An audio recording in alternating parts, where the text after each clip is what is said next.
साइमा नेहवाल जो हमारा training institute है, उसमें हमारी ट्रेनिंग होती रहती है 3 दिन की 4 दिन की इस तरह से। उसमें हम डिटेल लेक्चर देते हैं, एक टॉपिक पे 1 घंटा हो जाता है। तो अब सबसे पहले तो आपको ये समझने की ज़रूरत है अब भाई ये तीनों चीज़ें अलग अलग कैसे हैं। एक तो जो कन्वेंशनल फार्मिंग, जो आप अब जो खेती कर रहे हो उसको हम कन्वेंशनल या इनऑर्गेनिक फार्मिंग कह सकते हैं। दूसरी है ऑर्गेनिक फार्मिंग, इसकी भी कई टर्म दे रखी है, कोई इकोलॉजिकल बोल देता है, कोई बायोडायनेमिक बोलता है, वो इंग्लिश की बातें हैं, छोड़िए आप। Organic farming. और तीसरी है नेचुरल फार्मिंग। कन्वेंशनल फार्मिंग क्यों, मतलब आप आज के दिन क्या ऐसी नौबत आ गई कि हम फिर अपनी परंपरागत खेती की तरफ हम कह रहे हैं कि उसकी तरफ हमें बढ़ना चाहिए। अभी मेरे से पहले वाले मेरे वक्ता थे डॉक्टर ओपी बिश्नोई, वो कुछ न्यूट्रिशन की बात कर रहे थे। अब भाई ये कमी है तो FeSO4 इतनी डाल दो, मैग्नीज इतनी डाल दो। तो ये सारी चीज़ें क्यों आई? मैं एक बेसिक सी बात आपसे शुरू करता हूँ। पौधे को अपना जीवन पूरा करने के लिए 16 तरह के तत्व चाहिए, अगर पूरा जीवन सही तरह से तरीके से इस्तेमाल करना है। अब इसमें से 16 में से 3 तो ऐसे हैं जो हमें नेचुरल से मिलती है, ऊपर से मिल जाती है, कार्बन, हाइड्रोजन और ऑक्सीजन। बच गए 13 में से जो 4-5 तो हम डालते हैं। NPK, ज़्यादा से ज़्यादा कोई जिंक डाल देता है, और खूब अच्छा किसान है वो आयरन डाल देता है, जिसको फेरस सल्फेट बोलते हैं, जो अभी डॉक्टर साहब बता रहे थे। अब दिक्कत ये होगी जो आपके बचे हुए 8 या 9 तत्व हैं, उनका सोर्स क्या है? आपका जो सोयल में बैंक है वो हमारा कम होता जा रहा है। वो सोयल में न्यूट्रिशन का बैंक कौन सा है? भाई आप भी बैंक में जाते हो तो आपके बैंक में अकाउंट में पैसा होगा तभी तो निकालोगे ना। तो इसके लिए जो रासायनिक खेती है, जो इनऑर्गेनिक वाली खेती है, उसके अंदर इस तरह की हमारी प्रॉब्लम आने लग गई, क्योंकि जो हमारा सबसे इम्पोर्टेंट कंपोनेंट है वो है ऑर्गेनिक कार्बन, या जिसको ऑर्गेनिक मैटर बोलते हैं। वो हमारी ज़मीन में अब बहुत कम रह गया है। जो पहले 1% तक था, जो 1% तक हमारा ऑर्गेनिक मैटर या ऑर्गेनिक कार्बन कंटेंट था, वो हमारी कई ज़मीनों में तो 0.1 भी आ चुका है। मतलब जो नॉर्मल हरियाणा की सोयल कह सकते हो आप, 0.2 से 0.4 तक अटक के रह गई है। तो इस चीज़ का दुष्प्रभाव क्या है जो मैं ये बता रहा हूँ आपको, इसलिए बता रहा हूँ, जो हमारा शरीर का अगर आपका ब्योत नहीं होगा तो आप कितना ही ऊपर से उसको खिला दो, वो आपका हजम नहीं होगा। एक तो न्यूट्रिशन को कितना ही डाल लो, उससे नहीं प्रभाव पड़ेगा। 16 के 16 तत्व जीवन को पूरा करने के लिए आपको जरूरत पड़ती है। तो जो जमीन में रासायनिक खेती से इसकी तरफ शिफ्ट होने का इसलिए रुझान जरूरी हो गया। वो जो दुष्प्रभाव है वो तो है ही, केमिकल, पेस्टिसाइड, हर्बिसाइड्स, वो तो एक कारण है ही। पॉल्यूशन का थी, हमारी सोयल हो, आपकी वाटर हो, ये तो, और हेल्थ है, ये तो सब कारण इस हमारी जो अभी रासायनिक खेती है उसके दुष्प्रभाव है ही। तो जो ऑर्गेनिक मैटर कंटेंट है वो हमें बढ़ाना है, इसलिए हम वापस ऑर्गेनिक फार्मिंग की तरफ बात कर रहे हैं। तो ऑर्गेनिक कार्बन कंटेंट में जो ये बचे हुए 8 से 9 तत्व हैं, वो जमीन में उसकी भी कमी आने लग गई, और इसलिए हमें ऑर्गेनिक मैटर कंटेंट आपको बढ़ाना है। तो अब इसके वही है कि इसलिए हम पहले जो हमारे किसान भाई करते थे, आपको भी पता है, जो हमारी जो ग्रीन रिवोल्यूशन है वो 60s में आई, उस टाइम उसकी ज़रूरत थी। इसलिए ज़रूरत थी कि उस टाइम हमें दूसरे देशों पे अपना पेट भरने के लिए निर्भर रहना पड़ता था। उस ग्रीन रिवोल्यूशन के क्या कारण क्या हुआ कि उसमें हमारा जो टारगेट था, ऑब्जेक्टिव था, एम था, वो ये था कि हम ज़्यादा से ज़्यादा पैदावार कैसे लें। अब ज़्यादा से ज़्यादा पैदावार लेने के लिए आपका, मतलब कहते हैं ना, इनडिस्क्रिमिनेट यूज हो गया, आपका पानी का भी और न्यूट्रिएंट्स का भी। तो आज के दिन उसके दुष्प्रभाव क्या हो रहे हैं? अब हम एक प्लेट्यू पे पहुंच गए हैं, ईल्ड प्लेट्यू पे पहुंच गए हैं, और सस्टेनेबिलिटी एक इशू रह गया कि आगे क्या, क्योंकि जितनी हम पैदावार हम ले रहे हैं, उसको पैदावार लेने के लिए हमें ज़्यादा खाद, पानी, इंसेक्टिसाइड, पेस्टिसाइड वो डालने पड़ते हैं। उसके कारण आपके सारा पॉल्यूशन हो रहा है, उसके कारण आपका हेल्थ पे दुष्प्रभाव हो रहा है। अब मैं बात करता हूँ भाई इन चीज़ों को बचाने के लिए ऑर्गेनिक फार्मिंग एक अल्टरनेट हो सकता है। मैं पूरे इंडिया की बात नहीं करूंगा, फिगर नहीं बताऊंगा आपको आज के दिन प्रोस्पेक्ट्स क्या है। मोटे तौर पर मैं बताता हूँ, लगभग 7,000 करोड़ रुपए का एक्सपोर्ट से हमने जो सर्टिफाइड ऑर्गेनिक प्रोडक्ट्स हैं उनसे हमने अपना देश को फॉरेन एक्सचेंज कमाया है। तो अपॉर्चुनिटी है, लेकिन आपको बहुत सारी चीज़ें हैं जिसकी तरफ ध्यान रखना पड़ेगा।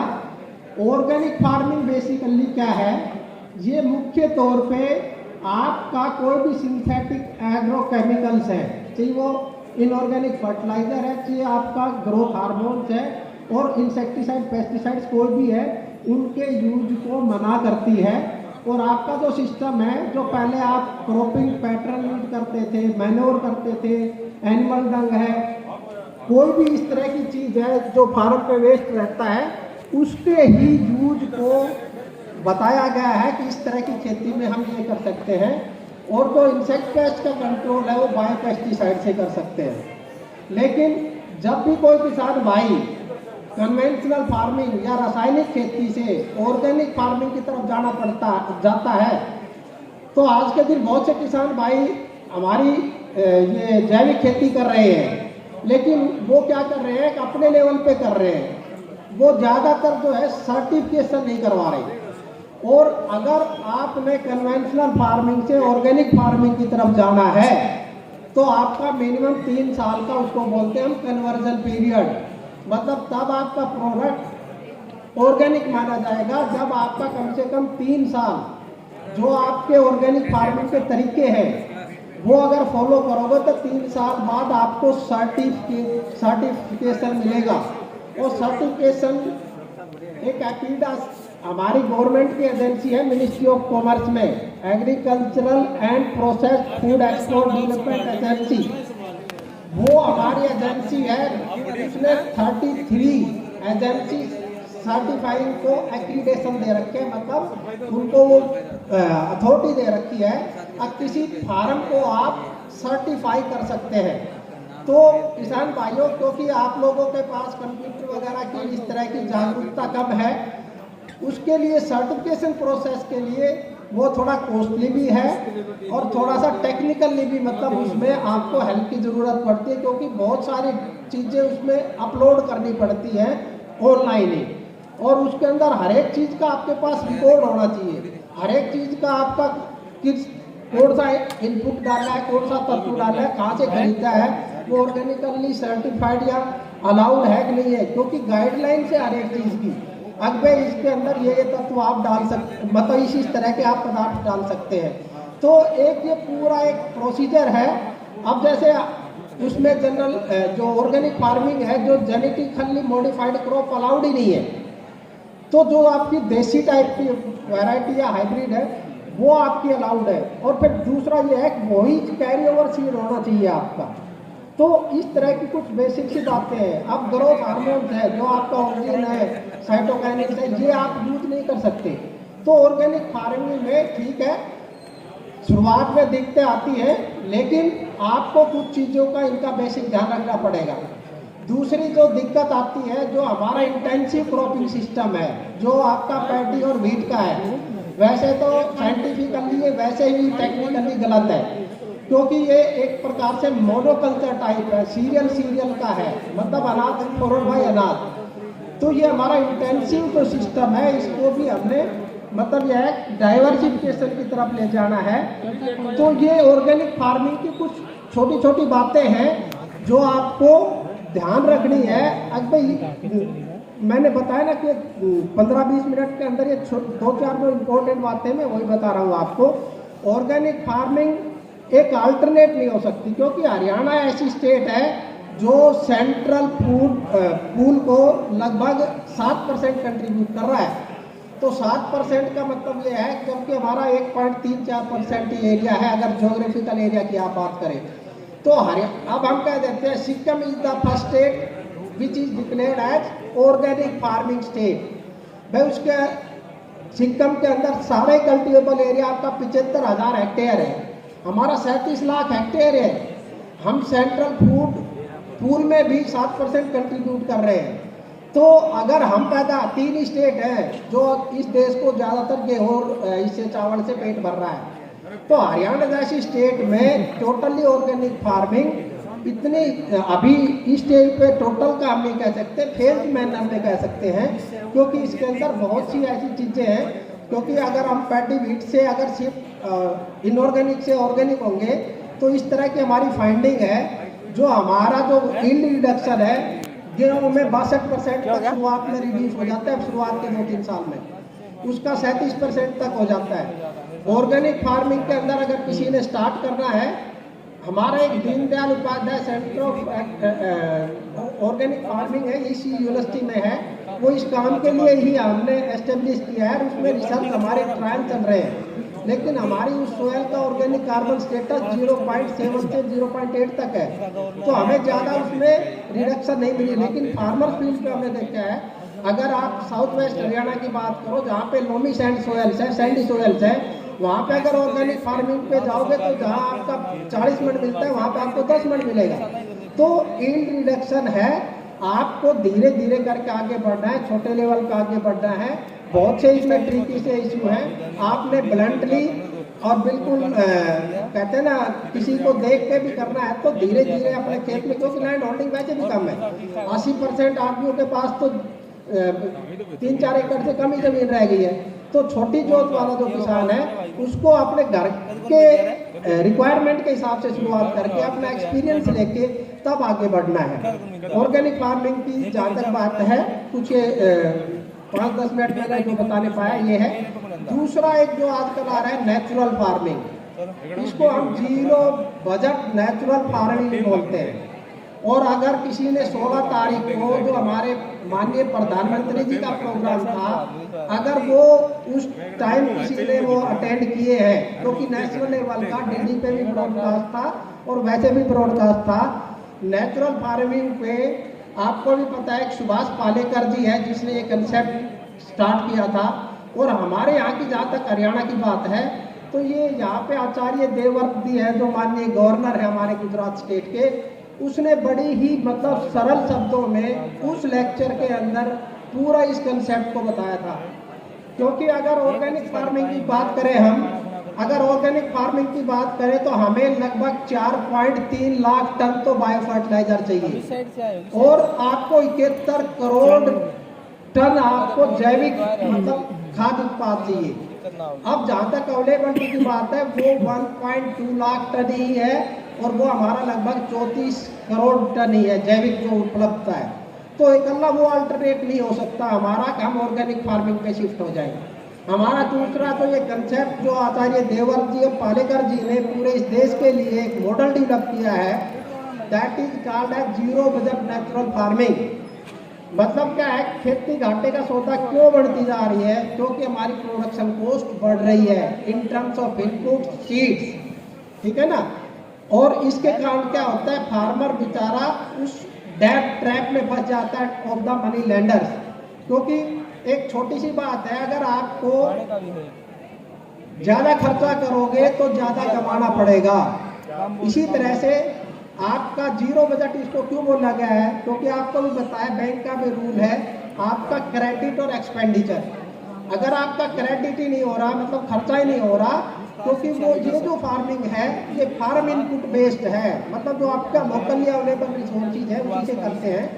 तो जीरो बजट नेचुरल फार्मिंग के अंदर हमारे उन्होंने बेसिक जो कंसेप्ट बताया है, एक देसी गाय की सबसे पहली प्रीरिक्विजिट है वो यूरोपियन ब्रीड की नहीं, जो होलिस्टीन काऊ है इस तरह की नहीं, आपकी जिसकी कहते हैं ना वो जो हम्प निकलता है जिसके थ्रू रहती है, जो देसी गाय है वो इसकी बेसिक रिक्वायरमेंट है। उनके जो हमारे माननीय गवर्नर साहब भी कहते हैं और वो पालेकर जी भी, एक जो गाय है वो 30 एकड़ की नेचुरल फार्मिंग के लिए बहुत होती है। और उन्होंने अलग अलग तरह के इसके अंदर प्रोडक्ट डेवलप कर रखे हैं जो जीरो बजट नेचुरल फार्मिंग में उसके 4 बेसिक से प्रिंसिपल हैं, 4 बेसिक सी बातें हैं। एक तो उसके अंदर ये जीवामृत घनामृत जो न्यूट्रिशन का सोर्स है, अब उनकी मैं कंपोजिशन नहीं बताने पाऊंगा क्योंकि समय थोड़ा है और भी मेरे साथियों को लेक्चर देना है। तो न्यूट्रिशन के लिए जीवामृत घनामृत देते हैं, फिर बीज के उपचार के लिए जो आपको बीज जनित बीमारी है या जमीन से जनित बीमारी है, उनके कंट्रोल के लिए उन्होंने एक प्रोडक्ट डेवलप कर रखा है बीजामृत, जो सीड ट्रीटमेंट का काम करता है। गोबर आपका एंटी फंगल काम करता है, जो मूत्र है वो एंटी बैक्टीरियल काम करता है। तो वो जो भी बीज से जनित बीमारी है उनका कंट्रोल करता है। एक उनका कंसेप्ट है मल्चिंग।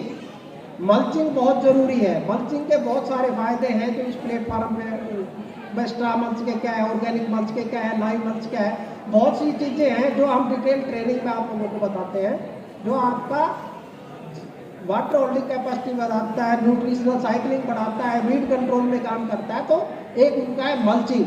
एक वो कहते हैं कि भाई इरिगेशन आप, क्योंकि जो पौधा है पानी लेता है वो वाष्प फॉर्म में लेता है, वेपर फॉर्म में लेता है, सीधा आपको गहन मतलब उसकी इरिगेशन की जरूरत नहीं है, ज़्यादा पानी की जरूरत नहीं है, तो वो वाटर सेविंग का भी काम करता है। तो जीरो बजट नेचुरल फार्मिंग में आपने बाहर से कुछ नहीं लेना, सिर्फ उनके ये है जो छोटे मोटे प्रोडक्ट हैं, चीज दूध के फॉर्म में, बेसन के फॉर्म में, क्योंकि ये सारे एक उनका जो कंसेप्ट है, जो जीरो बजट नेचुरल फार्मिंग जो कुदरती खेती बोलते हैं, उसका सीधा सा कंसेप्ट है अगर हमारा खर्चा ना हो, और ये आपका फर्मेंटेड माइक्रोबियल कल्चर है, मतलब जीवाणुओं का एक कल्चर है। जो ये चीज़ें मैंने बताई, जीवामृत है, घनामृत है, ये फिर उसको कीटनाशियों को और उनको कंट्रोल करने के लिए उन्होंने मतलब इस तरह के नीमास्त्र है, ब्रह्मास्त्र है, अग्नियास्त्र है, बहुत सारी चीज़ें हैं जो मतलब उन्होंने अपना एक प्रोटोकॉल ऑफ प्रोडक्ट्स जिसमें डेवलप कर रखे हैं।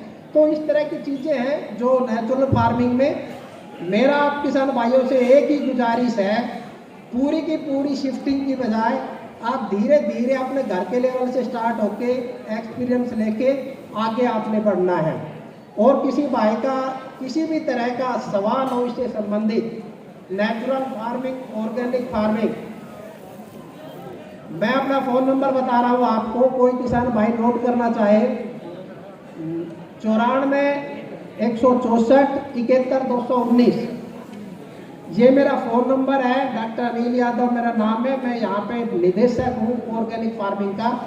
तो किसी भी भाई को किसी भी तरह का नेचुरल फार्मिंग, ऑर्गेनिक फार्मिंग से संबंधित सवाल है तो मेरे से आप पूछ सकते हैं।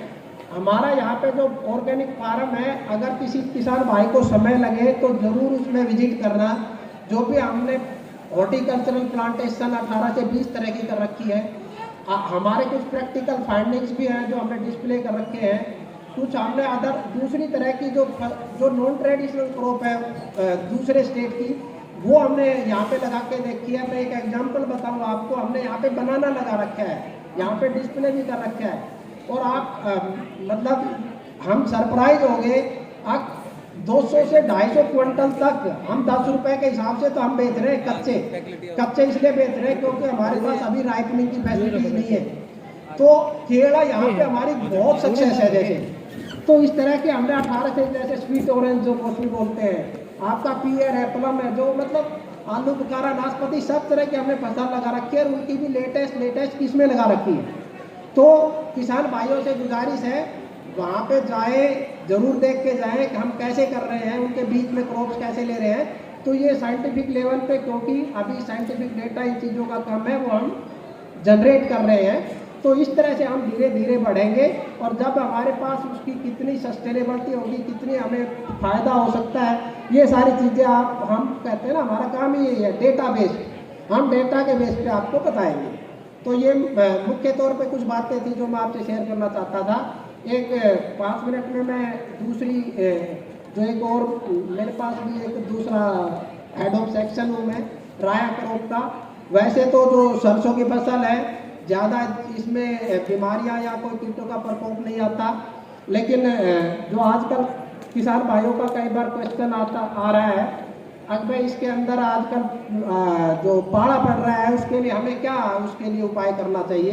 तो वो बेसिक सी बातें हैं, लगभग हर एक क्रॉप के लिए ही है। एक तो भाई रात को आपको 10 से 12 के टाइम अगर किसी आपका कोई कचरा पड़ा है तो उसका धुआं करना चाहिए। दूसरा ये है कि भाई हल्की सिंचाई करनी चाहिए। अगर किसी किसान भाई ने, देखो जो सरसों की फसल है उसमें सल्फर बहुत ज़रूरी है। तो उसके लिए हमारा सोर्स है जिप्सम।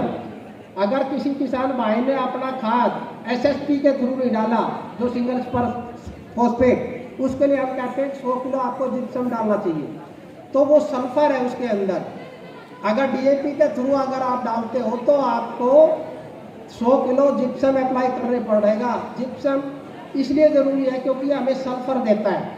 सल्फर आपको पता है जो ऑयल का जो सिंथेसिस है, ऑयल की जो क्वांटिटी है, उसके लिए बहुत ज़रूरी है। और कुछ चीज़ें भी हैं जो एंजाइम वगैरह उनमें बढ़ावा देता है। तो आपने जिप्सम अप्लाई करना है। इसका फ़ायदा ये होता है, जिप्सम आपका इसका पाड़े से भी बचाने में काम करता है।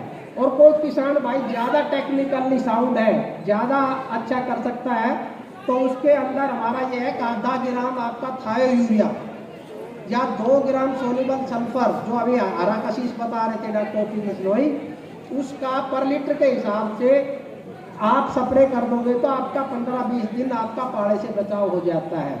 तो आपको पाड़े से बचाव के लिए इस तरह की 4-5 बातों में से कोई भी आप कर सकते हो, तो आपको इनमें से कर लेनी चाहिए। और इसके अंदर ऐसा कोई मैनेजमेंट ऑपरेशन नहीं है, क्योंकि अभी आपने सब आजकल इसमें सही किस्म का चुनाव और ये बातें तो क्योंकि जांच भी अगले साल ही बात आएंगी, ये हम आपस में डिस्कस करते रहते हैं, प्रोग्राम करते रहते हैं। तो जब भी अगली बार कल्टीवेशन की बात आएगी, उसमें वैरायटी हाइब्रिड से संबंधित, खाद पानी से संबंधित, क्योंकि सरसों लगभग आपकी 70 से 75 दिन की हो चुकी है कम से कम। अब ऐसा कोई क्रिटिकल सा मैनेजमेंट ऑपरेशन नहीं है जो आपको करने की ज़रूरत है। कोई आएगा तो आपका जैसे महू जिसको बोलते हैं एफिड वगैरह आता है, एफिड के लिए स्टैंडर्ड से हमारे केमिकल्स है, रोगोर है, मेटासिस्टोक्स है या मेलाथियोन है। तो एफिड अगर आ जाए तो उस तरह की चीज़ का कंट्रोल करना है। अदरवाइज जो स्टेम रोट होती है, जो तनागलन है, उसके लिए भी हमारा 70 दिन से पहले ही स्प्रे का हमारा शेड्यूल है। सीड ट्रीटमेंट का शेड्यूल है, वो अभी आपको कोई, क्योंकि उस फेज से आप निकल चुके हो, तो अगले साल ही आपने करना है। तो इन्हीं बातों के साथ मैं आप सभी लोगों का धन्यवाद करता हूँ। और किसान भाइयों, मैंने यही कहा इसलिए अपने फ़ोन नंबर दिए हैं। आप जो बता रहे थे, जो हमारा ई मौसम में भी हमारे डॉक्टर खिचड़ हैं, बड़े इंटरेस्ट लेते हैं फार्मर से रिलेटेड। कोई भी इनके उस पर क्वेश्चन आता है तो कंसर्न साइंटिस्ट को भेज के उनको कन्वे करते हैं, डॉक्टर साहब इसका जवाब दीजिए। ये बहुत अच्छी सर्विस कर रहे हैं डॉक्टर खिचड़। और भी हमारा वो जो टोल फ्री नंबर है, और मैंने अपना नंबर आपको दे ही दिया है। तो फिर भी किसी किसान भाई को किसी भी तरह का सवाल इनसे संबंधित हो तो आप मेरे से कांटेक्ट कर सकते हैं। धन्यवाद आप सभी।